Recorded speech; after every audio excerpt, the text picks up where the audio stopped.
अस्सलाम वालेकुम। कैसे हैं आप सब? उम्मीद है कि सब खैरियत से होंगे। बाहर का मौसम आते ही हर सू रंग बरंगे फूल खिले नज़र आते हैं। ताहम इस मौसम में कई लोग पोलन की वजह से एलर्जी का शिकार हो जाते हैं।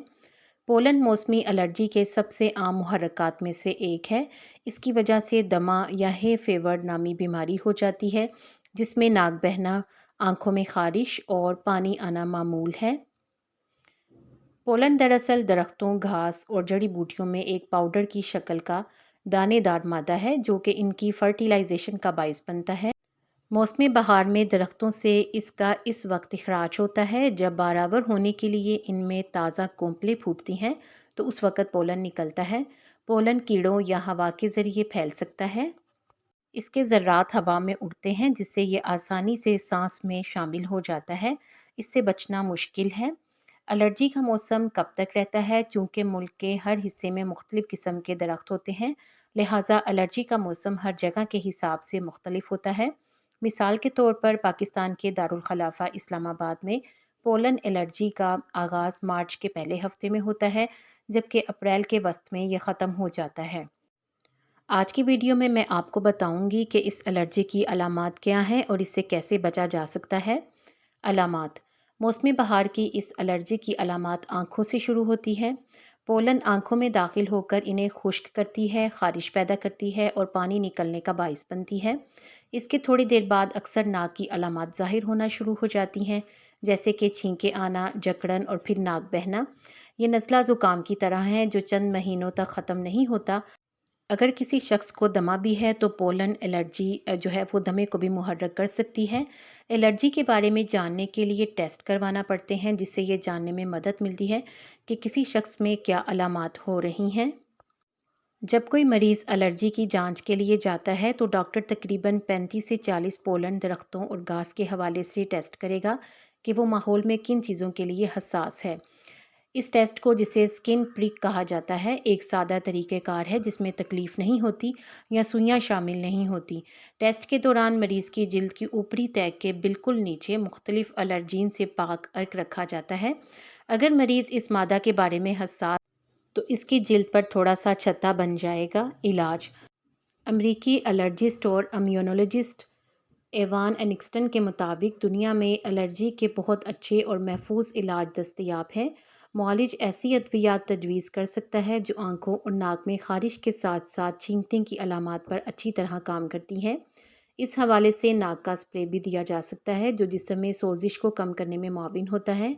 अगर ये अद्वियात मरीज़ की तमाम अलामात दूर करने के लिए काफ़ी नहीं होती तो फिर मुआलिज दीगर कुछ और अद्वियात तजवीज़ कर सकता है। अगर दवाएं पोलन एलर्जी की अलामात को दूर नहीं करती तो ऐसे में मरीज़ क्या कर सकता है? इस हवाले से डॉक्टर एटिक्सन कहते हैं कि एलर्जीन इम्यूनोथेरेपी यानी एलर्जी शॉट्स इस हवाले से मदद कर सकते हैं। ये एलर्जी की बीमारी का हमारे पास वाहिद इलाज है। दूसरा रास्ता ये है कि हम इन चीज़ों को खुद से दूर कर दें जो कि एलर्जी का बाइस बनती हैं। देरपा फ़ायदा हासिल करने के लिए आम तौर पर इम्यूनोथेरेपी तकरीबन 3 से 5 साल तक देनी पड़ती है और इसके ज़ीली असरात यानी कि साइड इफ़ेक्ट्स की वजह से इसे हमेशा डॉक्टर के ज़रिए ही किया जाता है। अलामात को रोकना। डॉक्टर एटिक्सन कहते हैं कि अगर अलामात काफ़ी ख़राब हैं और मरीज़ चाहे तो वो इम्यूनोथेरेपी करने का मशवरा देते हैं। अगर ये मतलूबा ऑप्शन नहीं है तो हम वाकई अद्वियात पर तवज्जो मरकूज़ करना चाहते हैं। इनका कहना है कि एलर्जी के मौसम का अंदाज़ा लगाएं और इसके आने से चंद हफ्ते पहले मौलिज के मशवरे से दवाइयाँ शुरू कर दें। मिसाल के तौर पर अगर बलूत के दरख्त का पोलन फरवरी के आखिर में नीचे आना शुरू हो जाए तो फरवरी के वस्त में अद्वियात शुरू की जा सकती हैं। अगरचे मरीज़ की तबीयत ठीक हो फिर भी वो बाकायदगी से नाक का स्प्रे इस्तेमाल कर सकता है।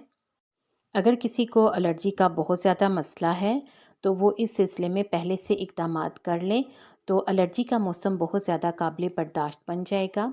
बाहर निकलने के लिए सही वक्त का इंतखाब करें। एलर्जी के हवाले से दिन के बाज़-औक़ात दूसरों के मुकाबले बदतर होते हैं, लिहाजा बाहर निकलने से पहले अपने इलाके में पोलन काउंट चेक करें। पोलन काउंट सुबह सवेरे सबसे ज़्यादा होती है और तेज़ हवाएं हर जगह पोलन को उड़ा सकती हैं, इसलिए इन औकात के दौरान खुली फ़ज़ा में निकलने से गुरेज करें। अपनी खिड़कियां बंद रखें। खिड़कियां खोलना घर या गाड़ी में नापसंदीदा पोलन ला सकता है, اس کی بجائے ایئر کنڈیشنر چلائیں جو ہوا کو صاف اور ٹھنڈا کرتا ہے۔ پولن کو فلٹر کرنے میں ایئر کنڈیشننگ بہت اچھا کام کرتی ہے۔ الرجین کی ہوا کو صاف کرنے کے لیے آپ اپنے گھر میں پیوریفائر بھی استعمال کر سکتے ہیں۔ اس کے علاوہ جسم کو بھی ڈھانپیں، سر پر ٹوپی پہنیں اور دھوپ کا چشمہ لگائیں۔ آنکھوں کو جلن سے بچانے اور پولن کو چپکنے سے بچانے کے طریقے استعمال کریں۔ لان میں گھاس کی کٹائی کرتے وقت اپنی ناک کو ڈھانپنا نہ بھولیں تاکہ الرجین کے ذرات آپ کے ایئر ویز میں داخل نہ ہوں۔ اس طرح چادروں اور تولیوں کو باہر لٹکانے سے گریز کرنا بہتر ہے۔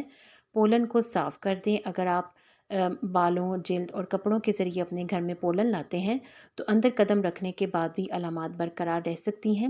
باہر وقت گزارنے کے بعد شاور لیں، بالوں کو شیمپو کریں اور اپنے کپڑے بھی تبدیل کر لیں۔ آپ یہ معلومات دوسروں کو زیادہ سے زیادہ شیئر کر دیں، ویڈیو کو لائک کر دیں اور مزید معلوماتی ویڈیوز کے لیے چینل کو سبسکرائب کر کے گھنٹی کا بٹن بھی ضرور پریس کر لیں۔ آپ سب کے تعاون کا شکریہ۔